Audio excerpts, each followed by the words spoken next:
جدید دور کے نظریات کا جو مطالعہ اقبال نے کیا ہے، کسی بڑے سے بڑے عالم دین کا اندازہ نہیں ہے کہ ان کے اندر کس قدر زہر بھرا ہوا ہے۔ بڑا پیارا شعر ہے اقبال کا، عذاب دانش حاضر سے باخبر ہوں میں کہ میں اس آگ میں ڈالا گیا ہوں مثل خلیل۔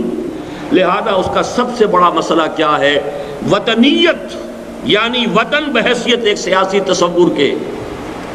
ان کی جو نظم ہے، اقبال نے جو فتویٰ اس پر دیا ہے وہ سن لیجئے۔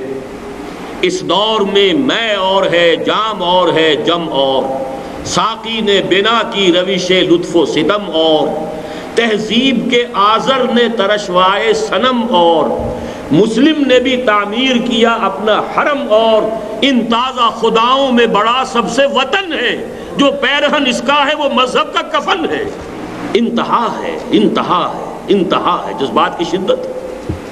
یہ بت کے تراشیدہ تہذیب نوی ہے، غارت کرے کاشانہ دین نبوی ہے، بازو تیرا توحید کی قوت سے قوی ہے، اسلام تیرا دیس ہے تو مصطفی ہے، نظارہ دیری نہ زمانے کو دکھا دے، اے مصطفی خاک میں اس بت کو ملا دے۔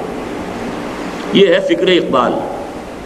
سیکولرزم اور نیشنلزم، یہ آج کی دنیا کے دو سب سے بڑے بت، سب سے بڑے شرک، سب سے بڑے کفر۔ تیسرا ہے میٹیریلزم، مادہ پرستی۔ یہ تسلیس ہے آج کی تہذیب کی۔